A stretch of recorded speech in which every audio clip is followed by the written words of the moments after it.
Good evening and welcome to the regular meeting of the Redford Township Board of Trustees. Please stand and join me in the Pledge of Allegiance. I pledge allegiance to the flag of the United States of America and to the republic for which it stands, one nation, under God, indivisible, with liberty and justice for all. Please remain standing while Trustee Jackson delivers tonight's invocation. Almighty God, we acknowledge that you will hold us to account for the way we legislate and administer the affairs of our township and its fine people. We pray for your guidance as we do so. We pray that you would find us protecting the rights of all at all times, that our community and this nation will fulfill all of your purposes. Amen. Amen. In the absence of the clerk, I'll take roll. Trustee Bonarek. Here. Trustee Taylor. Here. Treasurer Kavanaugh. Here. I'm good. Trustee Kangas. Here. Trustee Jackson. Here. Supervisor Kovalars. Quorum is present. Before we move on to citizens' comments, I would ask that everyone here and those of you watching at home, please join me in a moment of silence as we recognize the recent passing of Marty Ackerman. Marty is was the wife of Ted Ackerman, who served in our water department for many years. And she recently passed. Her family is still quite active in the township. And I would ask that we just show a sign of respect with a moment of silence for Marty Ackerman.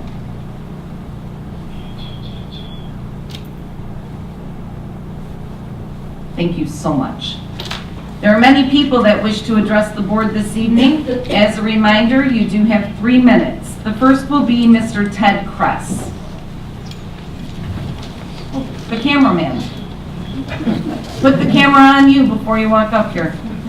Welcome back. My talk tonight is just short.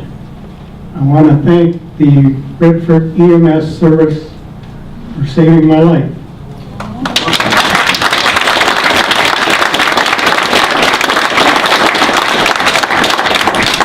I had a severe heart attack on October 30th. Called EMS. They arrived in about 8 minutes. They got me to Garden City Hospital. On the way, they were in contact with the hospital and arranged for a cardiac surgeon to meet me when I got there. So, and this was at midnight, and they were watching one of the World Series games. I know I interrupted that for them, but they said they had something more important to do. So I want to thank them from the bottom of my heart. Thank you very much.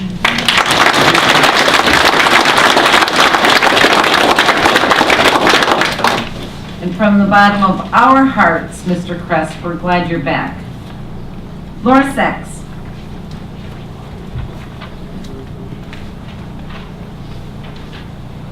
Good evening. My name is Laura Sachs, and I'm president of the Redford Chamber.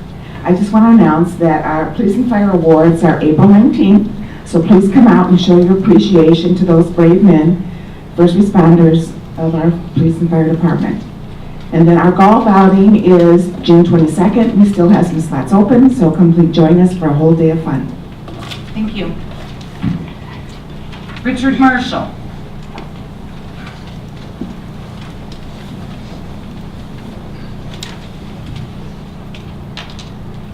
Same old drum to beat.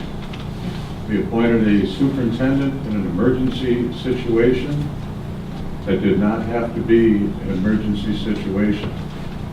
Had the supervisor resigned the very next day, that meeting could have been scheduled and the superintendent could have been appointed in another 25 hours.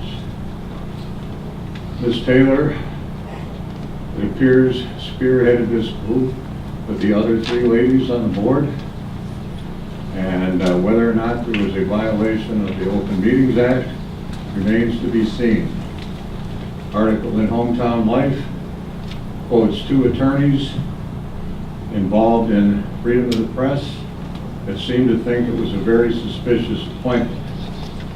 At 2 subsequent meetings, Ms. Taylor said there is more information that will be revealed, but I can't reveal it now. We have to hide behind an attorney privilege. She also published a Redford Connection article stating pretty much the same thing. Then on Sunday, there was a post from a friend of hers, a article purported to be by her, stating those same things, questioning the open meetings and FOIA and all this stuff about more information and lawyers having to be involved.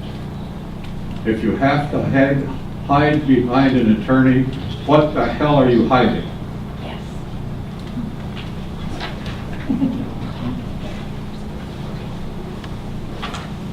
Keith Jones.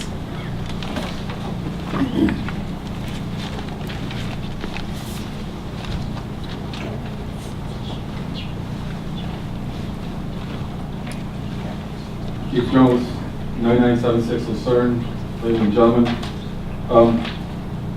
This goes to the hiring of the township superintendent also. Township superintendent has a requirement in MCL 4211 to have residency in the township of Redford within 90 days of appointment. It's May 16th.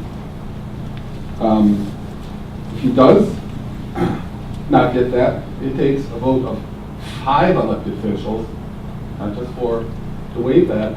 And if so he does not get that, he loses his job. You put this township into a position that instead of doing something interim or having done the township manager, which was in the next item available after township supervisor or superintendent, we wouldn't have had these issues. Now, if in fact Mr. Wood does get residency here, he needs to make sure that he files a rescind property tax in his Livonia home, which I believe he lives, and has to make sure that he gives up primary residency there. And so I don't know if he gains that $20,000 that you gave him as a raise. Also, if in fact this position is township supervisor, within the Township Civil Service System Act 246 of 1965, there are only certain positions, and these are specifically worded about classification of civil service. The unclassified service shall include officers elected by popular vote, persons appointed to fill vacancies in such offices. 1 deputy or assistant for each of the supervisor, clerk, treasurer, heads of departments. This does not get the name superintendent or other jobs that are available. It says this classification shall comprise all positions not specified by this act in the unclassified service. That means he's bound by the civil service of the Redford Township Employees Civil Service System or Commission, and that his employment did not go through them. We did not seek additional candidates, and the position of employment requires candidates. And so if he's not subject to the Civil Service Commission, he's a political appointee, which means that he has to resign as HR director because he would be holding incompatible offices, which is Act 566 of 1978, holding incompatible offices. Mr. Jones, your 3 minutes have expired, sir.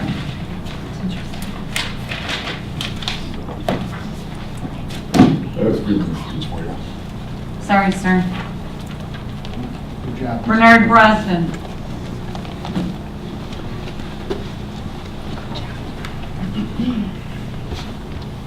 My name is Bernie Brosnan. I'm a retired lieutenant from the fire department. And I'm just going to speak on just my little personal story here. And, the thing that kind of makes me think is, what would make somebody leave their job? What would make somebody retire? earlier than what they otherwise should have been. And, you know, I know there's a lot of questions on how things were done, and I'm not going to talk about that. But I will say that with regards to this investigation, I was interviewed in it. I was one of the people that was called by the attorney, and when it comes to that document, you don't have to redact my name, you can leave it right there as it is. And yeah, you know, I know there's some people online on the Facebook pages and stuff that talk about my situation like they know what was going on. Most people don't. That's fine. I will just say that I know that I felt for many years as president of Firefighters Union, as employee of the township, as even, you know, as a lieutenant in the fire department, engineer in the fire department, that I felt like there was a hostile work environment.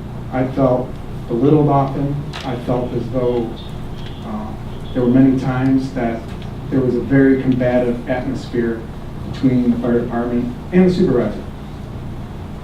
So, you know, some of that is understandable and reasonable. And I just want to say that, you know, in the end, there was a chief position that was available, that was open, due to a retirement of the fire chief. We were trying to fill that position.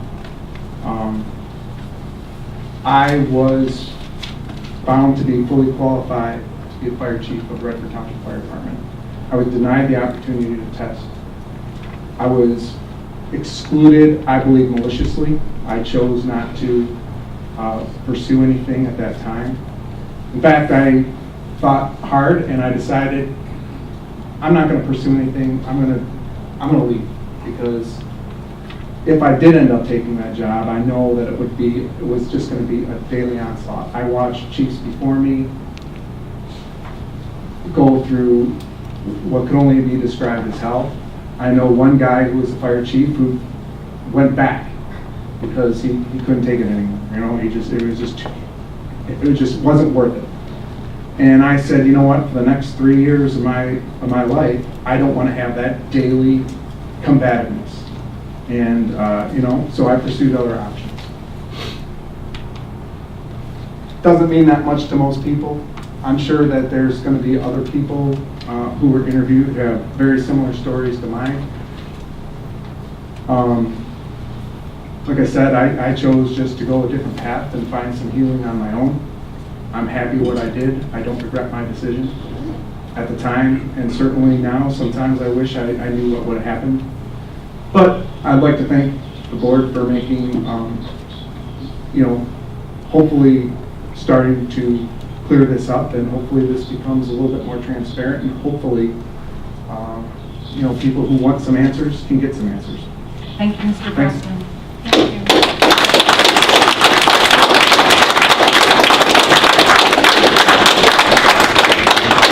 Catherine Siegel.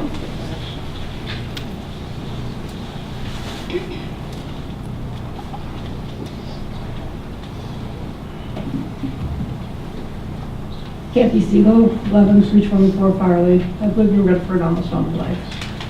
I don't know, I find this whole thing really, really sad. I've tried to be sort of open-minded, if I could, to some of the things that Kim Taylor has said. Well, you know, maybe they're not 100% right, but maybe she has some of what she's saying may be right.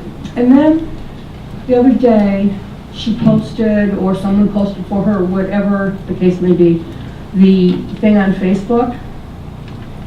And when I read that, somehow I knew that my original feeling that this is just wrong. Tracy is our supervisor. We shouldn't have this superintendent thing going on at all. And the four of you seem to me to be doing your utmost to try and just screw up Redford Township. And Kim, what you did, personal opinion, haven't discussed this with Adam, how you talked to Adam Bonerick at this first meeting when you disagreed with what he wanted to do was totally disrespectful. We need answers. We need them now. Thank you.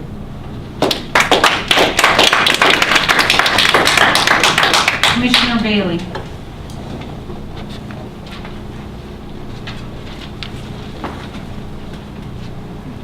Well, folks, how you doing?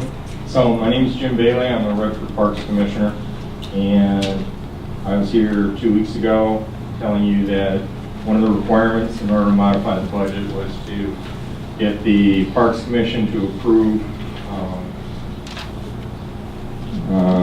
the idea of taking my stipend and Steve Garrick's stipend to apply it to a couple projects in the master plan, so we get it off the page and give the opportunity to the public. So the requirement was for this, the next step was to provide the minutes. So I've given each of you a set of minutes showing what was approved by the Parks Commission. So we've got to this step. I don't know what the next step would be for you. I will refer this to Director Kelly Rao, who can determine how this funding can be handled. But you have done everything that I suggested you do, and I appreciate it. For the people watching, Mr. Bailey and Mr. Garrett both wanted to waive the compensation that they receive as park commissioners, which is $25 a meeting, to be used for special projects in the Park Commission. So I will give this all to Kelly tomorrow, and she will tell us how to best amend the budget for you. All right, and then if we get carried forward with this, there's other people out in the community that would like to contribute to one or two of these areas. So Donations can always be made to Redford Township. It is tax deductible, and it can be earmarked for a project. all right. Okay? Thanks Check very should be made out to Redford Township. Includes the citizens' comments. We'll move on to the consent agenda. Treasurer Kavanaugh. I move to approve the consent agenda items as follows. The minutes for the study session of March 26, 2018. The minutes for the special meeting of March 27, 2018. The minutes for the regular meeting of March 27, 2018. The minutes for the regular meeting of March 28, 2018. The warrant list of bills dated April 5, 2018 in the amount of $7,205,759.30. Also like to make a correction for number 3, on file for audit. Third quarter investment earnings report, October 1st, 2017 through December 31st, 2017. Second. Just a point of correction, number 3, Treasurer Kavanaugh. Yes. What do you mean? That instead of saying receive and file, I spoke that the clerk had requested that it be on file for audit. Correct. The agenda was printed up incorrectly. It says receive and Yeah, file. I see it. Okay. I'm just looking at where your notes came from. Yeah. Okay.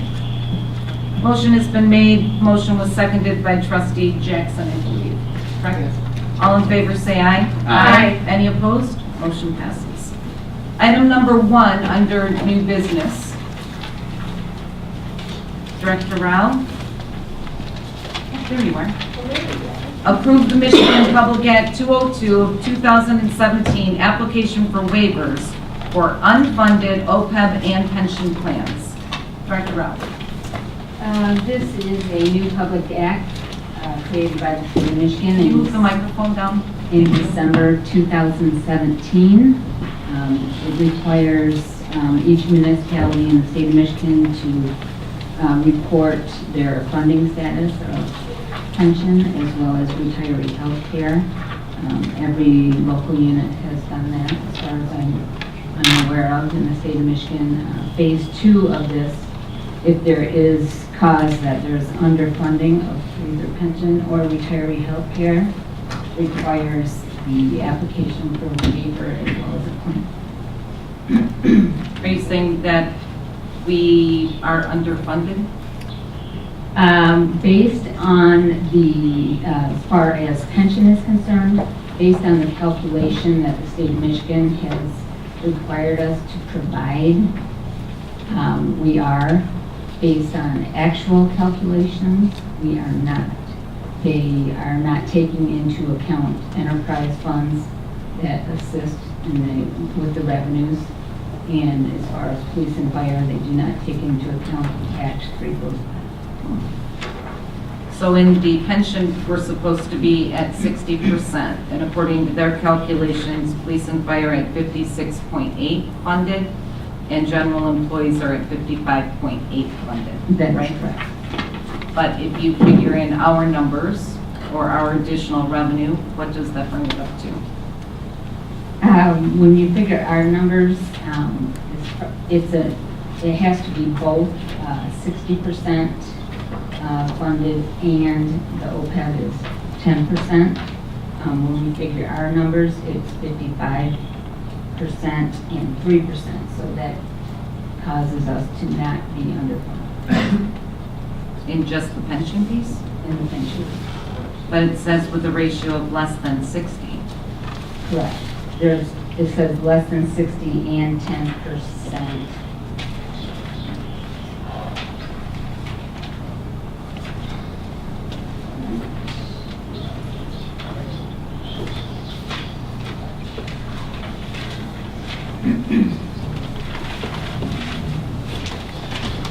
Let's see. It says primary unit triggers less than 60% funded and greater than 10% ABC.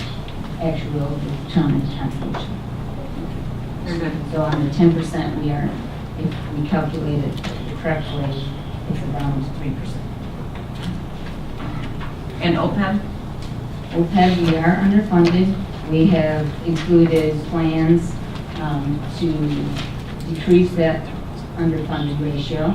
That includes the collective bargaining agreements we've signed. That includes the health care for retirees, the HSAs, the HRAs, as well as some other initiatives that have been put in place in the past few years. And by approving this waiver, what does that do for the township and for our retirees? Well, the waiver is required to be approved by the board for the state of Michigan. At this point in time, there is no clear path that the state is going to be taking. There will be another phase, which has not been clear as what will happen with phase 3. There is a board that the state of Michigan will be assigning members to, but at this point in time, nothing has taken place with the state of Michigan. But that's phase 3. Questions from the board? What's the pleasure of the board? To the chair, Trustee Taylor? I move to approve the Michigan Public Act 202 of 2017 application for waivers for unfunded OPEB and pension plans. Support. Motion has been made by Trustee Taylor to approve the application for waivers for the unfunded OPEB and pension plans. The motion was seconded by Treasurer Kavanaugh. Are there any other questions or comments? Hearing none, I'll take a roll call. Trustee Bonarek? Yes. Trustee Taylor? Yes. Treasurer Kavanaugh? Yes. Trustee Kangas? Yes. Trustee Jackson? Yes. Supervisor Koblers also votes yes. Motion passes. Thank you very much. Item number 2 is to approve the reappointment of August Kornowitz to the Senior Citizens Commission for a term ending April 10th, 2021. Mr. Kornowitz is not with us this evening. What is the pleasure of the board? To the chair, Trustee Bonarek. I move to reappoint Augie Kornovitz to the Senior Citizens Commission for a term ending April 10th, 2021. Is there a second? Second. Motion was seconded by Trustee Taylor. Motion is made to reappoint Augie Kornowitz, Senior Citizens Commission for a term ending April 10th, 2021. All in favor say aye. Aye. Any opposed? Motion passes. Item number 3 is to approve the reappointment of Jenny Marsalis to the Senior Citizens Commission for a term ending April 10th, 2021. What's the pleasure of the board? To the chair, Trustee Taylor? I move to approve the reappointment of Jenny Marsalis. Thank you. To the Senior Citizens Commission for a term ending April 10th, 2021. Support. Motion has been made by trustee Taylor to reappoint Jenny Marsalis to the Senior Citizens Commission for a term ending April 10th, 2021. The motion was seconded by Treasurer Kavanaugh. All in favor say aye. Aye. Any opposed? Motion passes. Item number 4 is to approve and adopt the new Western Wayne County Mutual Aid Agreement, which was revised October 1st, 2017. Chief Paul. Good evening, Honorable Board. Before you in your packet, you should have a copy of the Western Wayne Mutual Aid Agreement. Back in 1988, this board, not you guys obviously, different board, adopted the original Mutual Aid Agreement. That original agreement was primarily meant to cover crowd control related issues. Since 1988, there's been a lot of changes in the world, and here in Western Wayne County is no different. As a result, this new agreement was drafted to replace the previous agreement. This new agreement provides for an all-hazard mutual aid response that is consistent with the tenets of the National Incident Management System, which did not exist in 1988. This agreement recognizes that effective, efficient response to any emergency can best be achieved by the application and leveraging of the collective resources of the political jurisdictions that are a part of this agreement.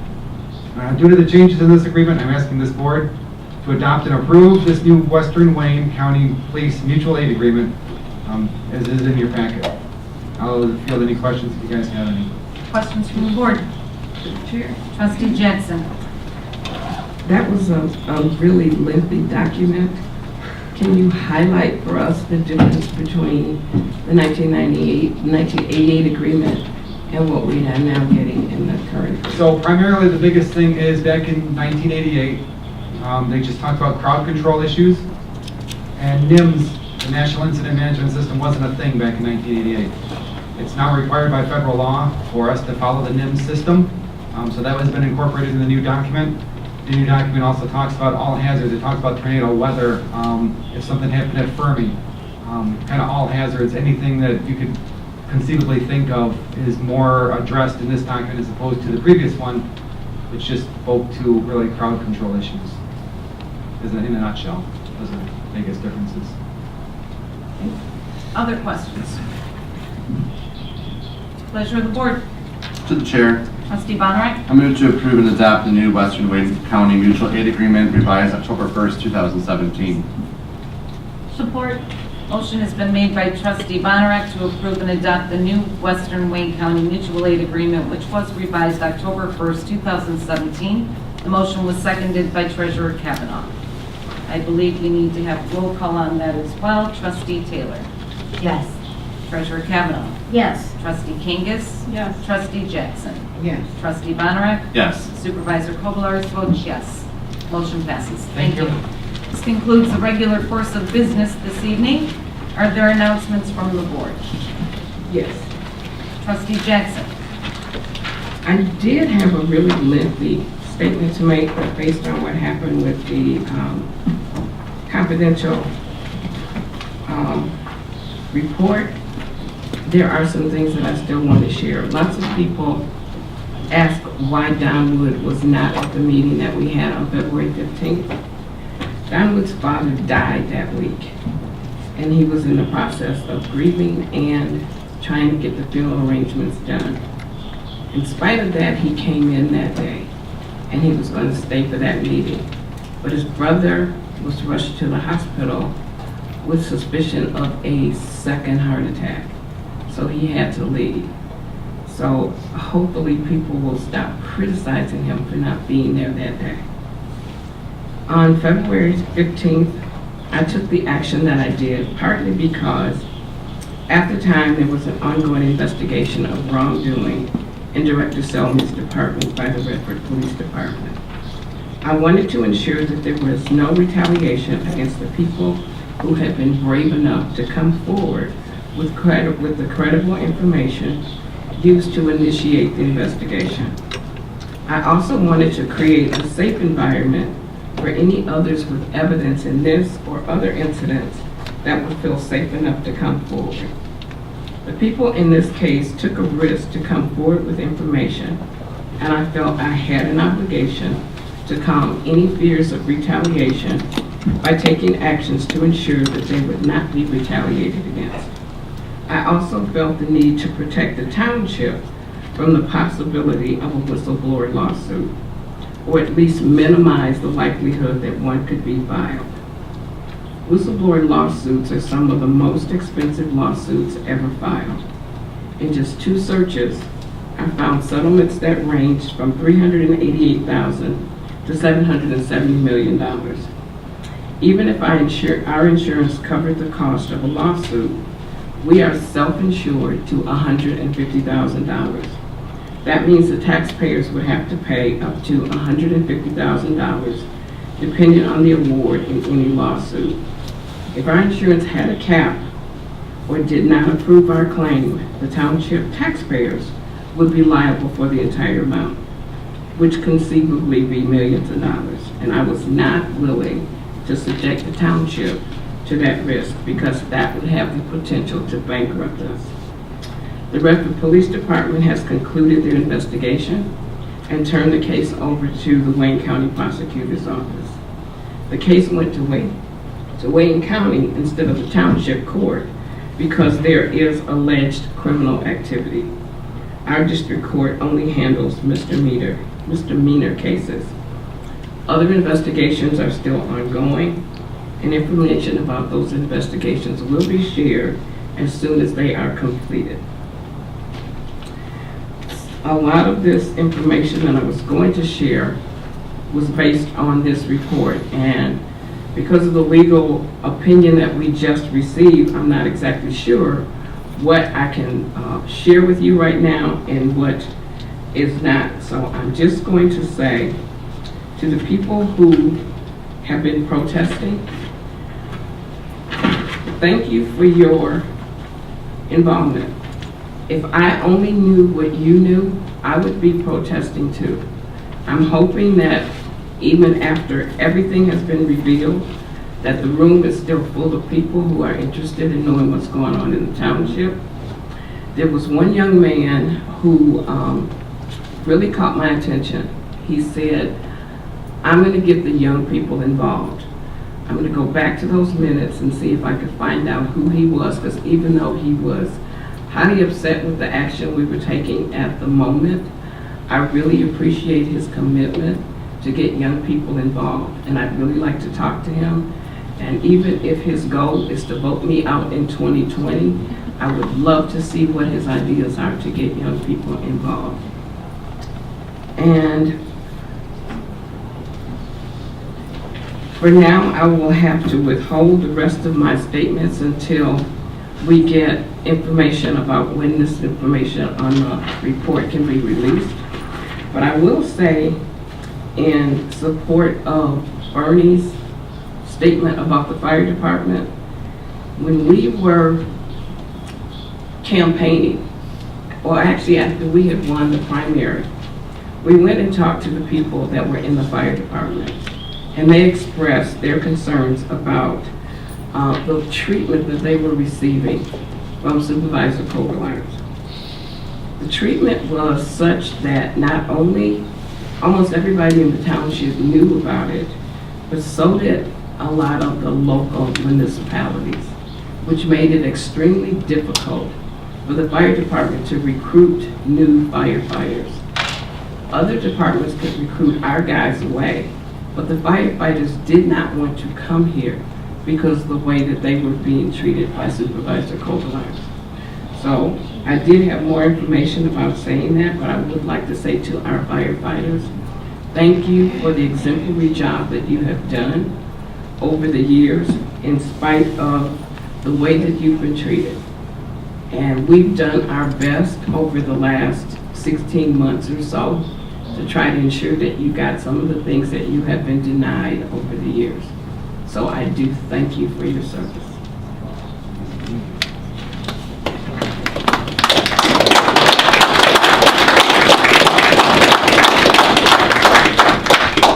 Any other comments? To the chair. Trustee Bonner. Where to begin? So I came into this meeting tonight hoping that after our 2 months of waiting that we would finally, as a community, have some answers. I will tell you that as a trustee, I still don't have answers to everything that happened. Today was the first time that I heard one of my colleagues expressly state that the reason why she took the action she did regarding former Director Selmy was due to the situation that she described. I had been hearing rumors of an investigation that was going on in the building department for some time, but I also hear rumors about things that are going on in many other departments. I think it is dangerous to work sometimes off of rumors, and I am the type of person who wants to make sure that I have fact. I am still highly concerned by the fact that we clearly do not have clear and open channels of communication amongst the 7 members of this board. I do not understand why it is that even when I have asked people in the township who are in positions of knowledge to explain what was going on down there and why they did what they did, they still have not necessarily been forthcoming as to both how they obtained that information in a manner that was not shared with all of us, or why they did not feel it was appropriate to then make sure it was shared with all 7 of us as a board.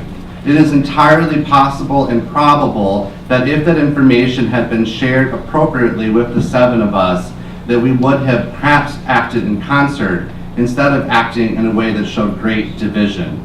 That is regarding the situation with Mr. Selmy. I still have many questions related to the situation with Supervisor Kobolars and Superintendent Wood. One of the 4 indicated to me when I asked them a couple of weeks after the action that took place on February 15th that they were actually ready to take that action several weeks prior to when they did. But they were waiting on something. I'm not clear what it is that they were waiting on, but again, it begs the question of, if you knew that this was something that you wanted to do, why didn't we do this in a more transparent and open process? I have concerns with the way that we are handling complaints and grievances within the HR department, as was the subject matter of the meeting that we just had, which you can now all go and FOIA that report. There was a lengthy report that was generated due to a complaint regarding Supervisor Kobolars. I know from firsthand experience that the person shared with me that there is another township employee who filed a workplace grievance against another elected official in this community recently to Director Wood and to our legal attorney, Mr. Clark. And that complaint was not handled in any way near the same way that the complaint against Supervisor Kobolars was. Why do we have a discrepancy in the way that we have HR matters being handled? Why is it inconsistent? In both instances, the person that the complaint was filed against is an elected official. And the person who made this other complaint feels that her concerns were not only swept aside and not taken seriously, she's also concerned because she knows that her complaint was shared with her colleagues, that people that she does not report to now have information about the fact that she filed an HR grievance. HR matters are supposed to be confidential. Why was this handled in an inconsistent fashion? And that happened underneath the direction of Director Wood. Finally, I just want to say that for the last 2 months, and I think we've all been very patient over the last 2 months, my biggest concerns have been over issues of due process. The concept of the right to due process is not a new one. It is so important that it has been brought up not once, but twice in the U.S. Constitution, in both the 5th Amendment and the 14th Amendment. In fact, due process is one of the original and remaining clauses of the Magna Carta and goes back over 800 years. No matter what information comes to light, it does not change the fact that a process was not followed. There are many expressions that could be used for what the 4 did. Putting the cart before the horse, presuming guilt before innocence, shoot first and ask questions later, a witch hunt. I have heard residents make all of those observations on Facebook over the last 2 months. Look at the situation that occurred over the past several months with the ouster of the former Macomb County clerk. It may not have been pretty, it may have taken longer than what some would have liked, but a process was followed, and in the end, justice prevailed with the rights of all being maintained. If the 4 wanted to do what they did in the right way, a process would have been followed that did not take away the voice of the residents. Instead, they took matters into their own hands, decided it was better to take action first and ask questions later, and did so in a very non-transparent way. I have more respect for the 97% of the voters in the general election and the 42% of the voters in the primary election who voted for Tracy than to take their voice away without due process. And I certainly hope that this does not happen again. Thank you.